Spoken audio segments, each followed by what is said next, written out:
Victoria Ashford stood before dozens of cameras with a smile that dripped contempt, watching as police officers snapped handcuffs onto the wrists of a man in a worn gray coat in the middle of a glittering hotel lobby. That, she announced to the crowd, was the price of daring to stand against her.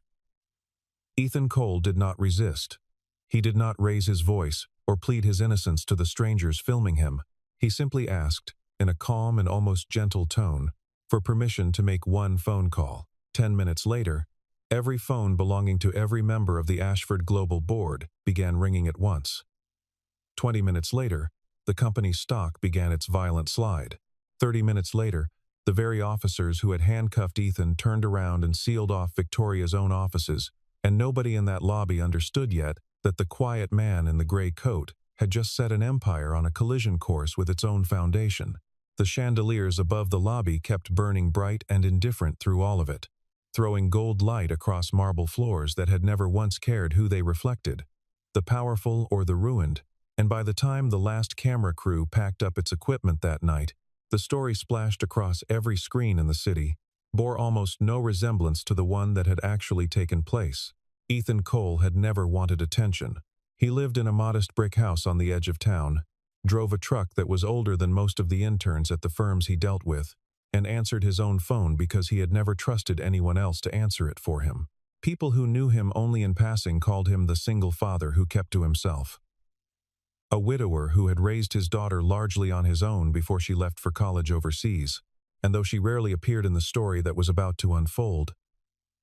the memory of her was woven into every careful decision Ethan made, because he had built his entire adult life around never giving anyone a reason to come after what little piece he had left. Few people in town knew that before he ran a modest logistics company, Ethan had spent nearly 2 decades as a cybersecurity and risk engineer, the kind of specialist that Wall Street firms quietly flew in when their systems were bleeding money, and nobody could explain why. Fewer still knew that one of those firms, many years earlier, had been a struggling company called Ashford Global. Ethan had walked away from that world on his own terms, long before most of his former colleagues, tired of the endless hours and the constant proximity to people who treated loyalty as a currency to be spent rather than a promise to be kept, and he had built his logistics company slowly, deliberately, the way a man builds something he actually intends to keep for the rest of his life. His employees respected him precisely because he never postured, never pretended to be more important than the drivers and warehouse staff who kept the business running.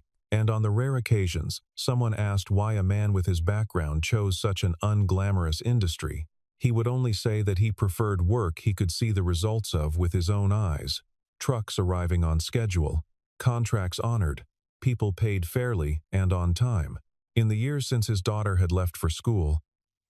Ethan had grown accustomed to a certain kind of solitude that most people would have found lonely, but that he had come to treat almost like a discipline, filling his evenings with paperwork, long drives to inspect warehouse routes, and the occasional dinner with the handful of old colleagues he still trusted enough to call friends. He rarely spoke about his years in cybersecurity and risk management, unless directly asked, and even then, he offered only the barest outline, content to let people assume his current company was the full extent of his ambition rather than a deliberate retreat from a world that had once cost him more than it ever gave back. On the evening the story truly begins, Ethan walked into the ballroom of the Royal Empire Hotel to attend a land auction for a logistics corridor his company had been eyeing for over a year. He wore no tailored suit, carried no entourage, and spoke to almost no one as he found his seat near the back of the room. Victoria Ashford entered like a queen arriving at her own coronation,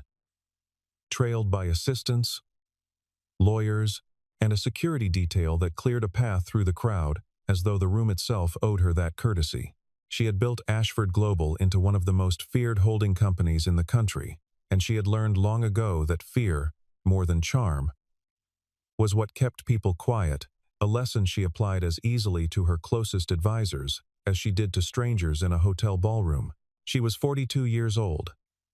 and had spent nearly every one of her adult years perfecting the particular art of walking into a room and rearranging the air inside it. Reporters described her as magnetic, board members described her as ruthless,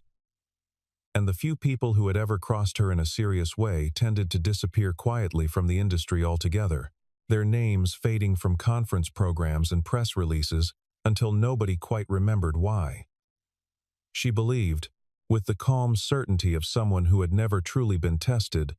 that every obstacle in her path could either be purchased or crushed, and she had built an entire empire on the confidence that no one she had ever wronged would find the courage or the means to answer back. The trouble began during the bidding, when Ethan calmly questioned the transparency of the auction process, pointing out irregularities in the sealed bids that most people in the room were too intimidated to mention aloud. Victoria's smile did not waver, but something behind her eyes shifted the moment she looked at him directly and recognized his face. She remembered him, not from that room, but from years of watching her acquisitions committee report failure after failure on deals that should have gone through cleanly, deals that had mysteriously collapsed at the final hour because of leaked information or last-minute regulatory scrutiny. She had never been able to prove it, but she had always suspected one quiet consultant was behind more of those failures than anyone admitted. Now he was sitting 20 feet away from her, asking questions about transparency as though he had every right to. The exchange between them had lasted less than 2 minutes, Ethan speaking plainly about the sealed bids and the irregular timestamps on the paperwork, Victoria responding with the practiced smoothness of someone who had talked her way out of far worse scrutiny than a stranger's polite questions. But something in the calm, unhurried way he pressed the point unsettled her, far more than open hostility ever could have, because men who were bluffing tended to raise their voices, and Ethan never once did. She studied his face for a long moment, searching her memory for where she had seen those same steady eyes before, and when the recollection finally surfaced, it arrived with the sting of an old wound reopening. Victoria decided, in the span of a single held breath, that the man needed a lesson the entire room would remember. She excused herself from the auction floor with practiced grace, stepped into a private corridor, and made a call that no one else heard. When she returned, her smile had returned with her, wider and colder than before, and she resumed watching the bidding as though nothing at all had changed, while somewhere behind the marble walls of the Royal Empire Hotel, a plan was already being set into motion that would end with a man in handcuffs before the night was through. It took less than an hour. A diamond-studded watch, worth several $1 million, vanished from a display case near the auction floor, and within minutes, hotel security was insisting that the surveillance footage clearly showed Ethan Cole near the case at the exact moment it happened. Police arrived with unusual speed, moving through the crowd with the kind of urgency reserved for emergencies rather than a missing watch at a private event. And the timing struck no one in the room as strange, because emergencies were exactly what powerful people were accustomed to receiving swift attention for. Ethan was pulled aside without protest, standing perfectly still while an officer explained, almost apologetically, that a witness had identified him near the display case. He did not raise his voice or demand to know who the witness was, though he noted quietly, almost to himself, that he had not come within 20 feet of that case all evening. When an officer patted down his coat, the watch was found tucked inside his interior pocket, gleaming under the chandelier light, as though it had been placed there for the cameras to capture perfectly, and a ripple of gasps moved through the crowd like a current finding its path through water. The crowd surged with phones raised, capturing every second, and murmurs turned into open commentary about the poor, desperate man who thought he could steal from people so far above his station. A few of the guests, dressed in clothes that cost more than most people earned in a month, shook their heads and muttered about how these things always happened when the wrong sort of person was allowed into a room like this one. Nobody thought to ask why a man supposedly desperate enough to steal a multi-million-dollar watch would leave it sitting in plain view inside his own coat pocket instead of hiding it, or slipping quietly toward an exit. Victoria did not bother hiding her satisfaction. She laughed, loud enough for the nearest cameras to catch it clearly, and told the gathering crowd that money could not buy dignity, but poverty made a man very easy to turn into a thief. The line drew a scattering of approving laughter from those closest to her, the kind of laughter that came easily to people who had never once feared being on the receiving end of a false accusation. Ethan looked at her without anger, without the humiliation she had clearly hoped to see, and answered only that the truth always arrives, just slower than the lies that come before it. Something flickered across Victoria's face at those words, gone almost before it registered. A flash of something closer to recognition than anger. The officers closed the handcuffs around his wrists, as the crowd murmured its approval. Certain they had just watched justice served swiftly and correctly. Inside the back of the patrol car, Ethan sat with the same unnerving calm he had carried through the entire ordeal, watching the lights of the city slide past the window, as though the last hour had happened to someone else entirely. The younger of the two officers kept glancing at him in the rearview mirror, unsettled by how little the man beside him seemed to fit the profile of someone who had just been caught red-handed. When the officer in the front seat finally addressed him, Ethan made a simple request. He said that under the law he was entitled to one phone call, and he intended to use it now. Before they reached the station, Victoria, who had insisted on following the patrol car to the station in her own vehicle, pulled up alongside them at a red light and leaned toward the open window with an amused expression, telling the officers to let him have his call, since nothing he said on a telephone was going to undo what had already been captured on camera and witnessed by half the hotel. She said it the way a person dismisses a child's protest, certain the matter was already settled, certain there was nothing left in this story that could possibly surprise her, and she sped off toward the station with her window still down, humming faintly along to whatever was playing on the radio. Ethan did not call a lawyer. He did not call a friend or a family member or anyone who might have offered comfort. He dialed a number that had not changed in over 15 years. A number he had memorized so long ago that his fingers moved through the digits without needing to think about them. When the line connected, he spoke only a handful of words to the man on the other end, his voice as level and unhurried as it had been all night. He said that it was time to open the Omega file. There was a long silence on the line, heavy enough that even the officer holding the phone could sense something had shifted in the air of the parking lot, though he could not have explained why. Then the call ended without another word exchanged. No goodbye, no explanation, nothing but the quiet click of a connection closing. Victoria, catching only a fragment of the conversation through the open door, laughed again and asked what kind of desperate man threatened people with the name of a Greek letter, as though a single strange word could possibly undo the night she had so carefully engineered. She turned to one of her assistants and made a passing joke about theatrics, already mentally composing the press statement she intended to release before midnight. Nobody in that parking lot understood yet what Omega meant, and nobody, least of all Victoria, imagined that the answer would arrive within the hour, moving through boardrooms and trading floors with a speed that no amount of money could outrun. 15 minutes after the call ended, in a glass office 40 floors above the city, Benjamin Ross set down his phone with the stillness of a man who had been waiting 15 years for a call he had hoped would never come. He sat alone for a moment in the dim light of his office, the city spread out beneath him in 1,000 indifferent points of light, and allowed himself a single deep breath before reaching for the intercom. Benjamin chaired the board of the Sovereign Alliance Investment Trust, a fund so deeply embedded in the financial architecture of Ashford Global that few outsiders understood just how much of Victoria's empire depended on lines of credit and guarantees the trust quietly extended year after year, guarantees that had never once been questioned, because Benjamin himself had always personally vouched for them. Benjamin summoned an emergency session of the Trust Senior Committee before the ink was dry on the arrest report, and when the committee members filed into the conference room still adjusting their jackets and asking what could possibly justify a meeting at such an hour, Benjamin gave them only the barest explanation that a file long dormant had just been reactivated and that the Trust's exposure to Ashford Global needed to be reassessed immediately. One committee member, newer to the board and unaware of the history between Benjamin and Ashford Global,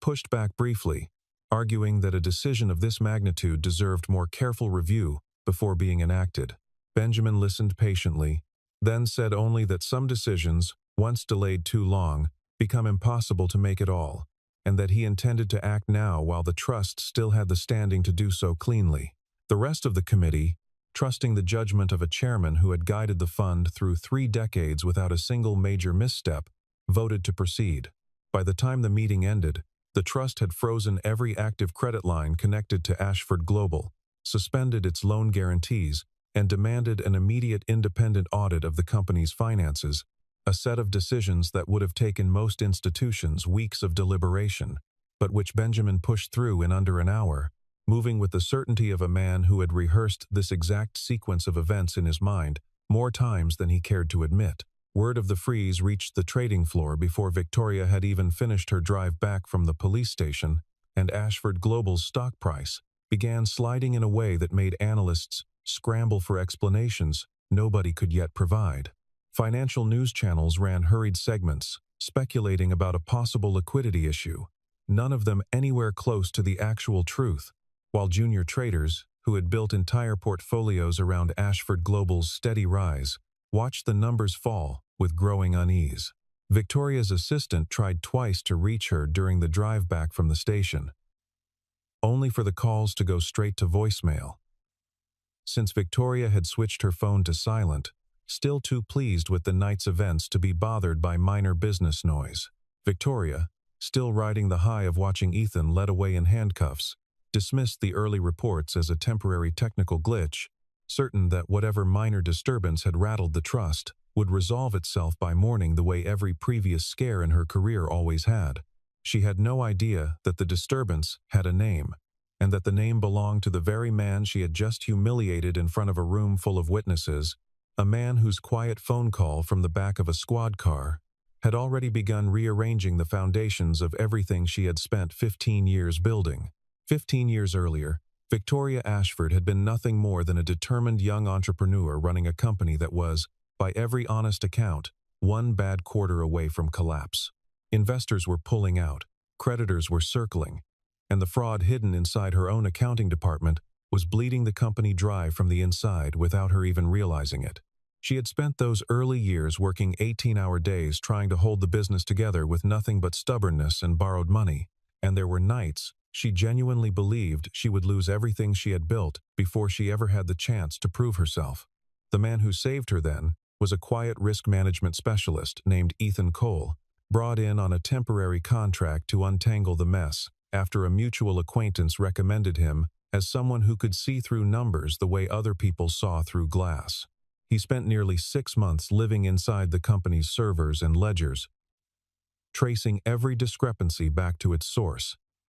And what he found was a scheme far larger than anyone had suspected, a mid-level executive quietly siphoning funds through falsified vendor invoices that had gone unnoticed for years. Ethan built the fraud detection systems that caught the embezzlement before it destroyed everything, systems so thorough that the company would go on using variations of them for the next decade, without most employees ever knowing who had designed them. He was also the one who personally introduced Victoria to the Sovereign Alliance Trust, sitting across from Benjamin Ross and vouching for her potential with a confidence that convinced Benjamin to take a chance on an unproven company that any cautious investor would have walked away from. Victoria's gratitude lasted exactly as long as it took her to realize how the story could be told without Ethan in it. She quietly took credit for the very systems he had built,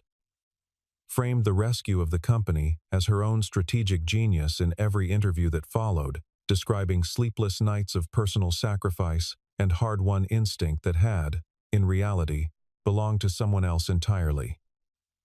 When Ethan raised concerns about certain irregularities, he noticed in later filings irregularities that suggested the same appetite for shortcuts that had nearly destroyed the company once before. She had him terminated on manufactured grounds, citing a breach of protocol that existed nowhere in his contract, and made certain every trace of his contribution was scrubbed from the official record, from press releases to internal case studies to the company's own investor materials. Benjamin Ross, watching from his position on the trust's board, saw the entire betrayal unfold in real time, and though he said nothing publicly at the time, unwilling to jeopardize the trust's investment over what looked to outsiders like an ordinary personnel dispute, he never forgot what kind of woman Victoria truly was beneath the polished interviews and glowing profiles. And he made a quiet promise to himself that if the day ever came when the truth needed to surface, he would be ready. Not long after Ethan's arrest became public, a federal investigator named Olivia Grant received an anonymous but meticulously organized package of documents that would normally have taken a task force years to assemble. She almost dismissed the file the way she dismissed most anonymous tips, assuming it would be another disgruntled former employee with a handful of screenshots and a grudge. But the moment she opened the first folder, she realized this was something entirely different. The files detailed patterns of money laundering routed through shell companies registered across 3 continents, bid manipulation on multiple government contracts stretching back nearly a decade, bribery payments, disguised as consulting fees paid to officials who had approved zoning changes and regulatory exemptions, and offshore accounts holding sums that dwarfed anything Ashford Global had ever reported to regulators or shareholders. Olivia had worked corruption cases for over a decade, and she had never seen evidence this complete arrive all at once. Structured so precisely, cross-referenced so meticulously, that it was as if someone had been quietly building the case for years, waiting only for the right moment to hand it over. She spent the first night alone in her office simply reading, page after page, the pieces slowly assembling into a portrait of an empire built almost entirely on borrowed legitimacy and buried consequences. Somewhere around 3 in the morning, she found herself staring at a spreadsheet cataloging years of contract bids across 4 different government agencies, each one won by an Ashford Global subsidiary, at margins so consistently favorable that ordinary competition could not explain the pattern, and beneath each winning bid sat a smaller, quieter transaction routed through a consulting firm that existed, as far as she could determine after an hour of searching, only on paper. By morning, she had already begun drafting the paperwork needed to open a formal inquiry. Aware that a case this large would require resources and authorization far beyond what she alone could approve, she brought the file to her supervisor before the sun had fully risen, laying out the documents across a conference table still cluttered with the previous day's coffee cups, and watched his expression shift from tired skepticism to genuine alarm as he worked through the pages one by one. Within days, a small task force had been assembled around her, and subpoenas began moving through the system with a speed Olivia had rarely seen in cases involving a company of Ashford Global's size and political connections. Nobody at the federal office could determine where the documents had originated, though the timestamp on the file naming convention traced back years earlier, long before anyone in the room had ever heard the name Ethan Cole. As investigators began cross-referencing the material with public filings, the picture that emerged was damning enough that within days a formal inquiry was opened into Ashford Global's financial practices. Victoria, informed of the investigation by her legal team, felt for the first time in years a flicker of genuine fear beneath her practiced composure. Though she was still convinced she could manage the situation the way she had managed every other crisis in her career, by controlling the narrative before anyone else could. Victoria's response was swift and characteristically ruthless. She had her legal team quietly approach the hotel employees who had witnessed the arrest, offering settlements in exchange for statements reinforcing Ethan's guilt, framing the payments internally as goodwill gestures rather than what they plainly were. She hired a team of high-priced attorneys to prepare a defense against the emerging federal inquiry, attorneys who had built their reputations on making inconvenient facts disappear from public conversation long before they ever reached a courtroom. She launched a media campaign painting Ethan as a bitter former contractor seeking personal revenge against a woman who had simply outgrown him professionally, feeding friendly journalists a narrative of jealousy and resentment that required no evidence beyond the confident delivery of the woman telling it. For a few days, it seemed to work, and sympathetic headlines about the embattled chief executive facing a jealous smear campaign began circulating exactly as she had planned, with commentators speculating about the fragile ego of a man who could not accept that his former protégé had surpassed him. Victoria allowed herself a small measure of relief, believing that money and momentum, as they always had before, would be enough to carry her through this storm, the way they had carried her through every storm that came before it. But Marcus Hale, the police chief who had personally overseen Ethan's arrest and had until that point accepted Victoria's version of events without question, began noticing inconsistencies that troubled him more each time he reviewed the case file. Marcus was 55 years old and had spent over 3 decades on the force building a reputation as a careful, methodical officer, and something about the speed and completeness of the original arrest had begun gnawing at him in a way he could not initially explain. The surveillance footage that had supposedly captured Ethan near the display case showed subtle timestamp irregularities that a forensic technician flagged almost by accident while preparing the file for the prosecutor's office, a discrepancy of mere seconds that most reviewers would have dismissed as a compression artifact. Marcus, unwilling to let the detail go,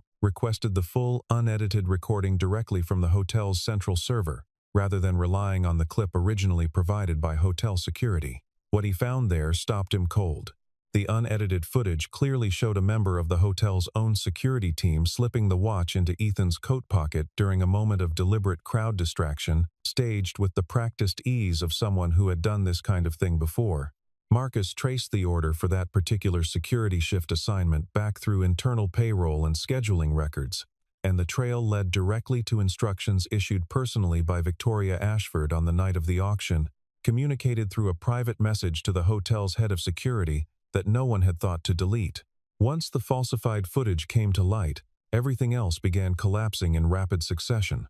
The way a structure long weakened from within finally gives way all at once rather than piece by piece. The district attorney's office moved to dismiss every charge against Ethan within a single afternoon, formally clearing his name in a brief statement that made no mention of the chaos still unfolding around Ashford Global, though reporters outside the courthouse quickly connected the dots on their own. Almost simultaneously, prosecutors filed formal charges against Victoria herself, citing evidence of witness tampering, fraud, and obstruction that had been mounting since the day Olivia Grant first opened that anonymous file, charges that carried the kind of weight no legal team, however expensive, could talk their way around. Business partners who had spent years cultivating relationships with Ashford Global began severing ties within hours of the news breaking, issuing carefully worded statements distancing themselves from a company they had, until that morning, been proud to associate with. Banks moved to recall outstanding credit before their exposure grew any larger, tightening terms on facilities that had once been extended without hesitation, and major investors began liquidating their positions in a stampede that erased a staggering portion of the company's market value before the trading day even closed. Employees who had spent years believing in the empire they worked for watched the collapse unfold on newsroom screens with the same disbelief as everyone else, many of them realizing only then how little they had actually known about the woman who signed their paychecks. Some had genuinely admired her, had modeled their own careers after the confident, unshakable image she projected in every interview, and for them, the unraveling felt less like justice and more like watching the ground disappear beneath a building they had trusted was permanent. Victoria was arrested inside the very lobby, where she had once laughed while watching Ethan get led away in handcuffs, and the symmetry was not lost on anyone who had followed the story from its beginning. She had returned to the Royal Empire Hotel for an unrelated business meeting, unaware that the officers waiting near the entrance had been sent specifically for her, and by the time she recognized the expressions on their faces, it was already too late to compose herself into the calm, untouchable figure she had always presented to the world. She stood frozen for a long moment as the cuffs closed around her own wrists, her composure finally cracking in front of the same marble columns and the same chandeliers that had witnessed her triumphant cruelty only days earlier. And this time, it was the crowd of onlookers who raised their phones, capturing an ending no one could have predicted when the story first began. A few of the same guests who had laughed along with her that night now watched in silence, unsure whether to feel vindicated or simply unsettled by how quickly the ground could shift beneath someone who had once seemed untouchable. In the aftermath, Benjamin Ross finally explained to investigators, and later to Ethan himself, over a quiet dinner neither of them cared to make public, exactly why he had kept the Omega file sealed for so many years, instead of releasing it the moment Victoria betrayed him. Ethan had never wanted revenge, Benjamin said, and had, in fact, insisted repeatedly over the years that the file remain untouched, calling Benjamin every so often just to confirm it was still sitting exactly where they had agreed to leave it, hoping that Victoria might eventually reckon with what she had done and find some way to make it right on her own terms. He had watched her build an empire on the foundation of a betrayal she never acknowledged, watched her collect awards and magazine covers for a rescue she did not perform alone, and rather than tear it down out of anger, he chose to wait, believing that people deserved the chance to correct their own course before consequences were forced upon them by someone else's hand. It was only when Victoria turned her cruelty toward destroying an innocent man's life and liberty over nothing more than wounded pride staging a false accusation in front of a room full of witnesses simply because he had dared to question her in public, that Ethan finally decided the waiting was over. He told Benjamin later that he had not made the call out of anger so much as recognition, a quiet understanding that a woman capable of doing what she had just done to a stranger in a hotel lobby was never going to stop on her own, and that continuing to protect her from consequences would only mean someone else, someone with far less ability to fight back, would eventually pay the price instead. Benjamin told the investigators plainly that empires do not collapse because of a single phone call. They collapse because of thousands of small lies that quietly accumulate, year after year, sitting patiently in the foundation until the weight of them can no longer be hidden. The months that followed brought a slow and thorough reckoning. Victoria was convicted on multiple counts tied to fraud, witness tampering, and the falsification of evidence used to frame an innocent man, and the sentence handed down ensured she would spend a significant portion of her remaining years far removed from any boardroom. She sat through the reading of the verdict with none of the composure that had once defined her public image, and reporters who had covered her rise for over a decade noted that it was the first time any of them had seen her hands visibly shaking. Ashford Global itself did not simply vanish, but it was forced into a complete restructuring under new ownership, its entire board replaced by figures with no connection to the culture of intimidation Victoria had cultivated for over a decade, and the company that emerged on the other side bore her name in history only as a cautionary example taught in business schools rather than a legacy anyone wished to inherit. Marcus Hale appeared before the media not long after to publicly apologize to Ethan, acknowledging that his department had allowed a powerful woman's word to outweigh the basic principle of verifying evidence before making an arrest, a mistake he promised would shape how his officers approached similar cases going forward, and he later implemented new department protocols, specifically designed to prevent wealth or status from ever again substituting for actual proof, requiring independent verification of surveillance footage in any case involving an accusation made by someone with significant financial or political influence over the accused. He spoke about the case at a training session for younger officers months later, using it as a cautionary example without ever naming Victoria directly, telling the room that the easiest arrests to make are sometimes the ones most worth questioning twice.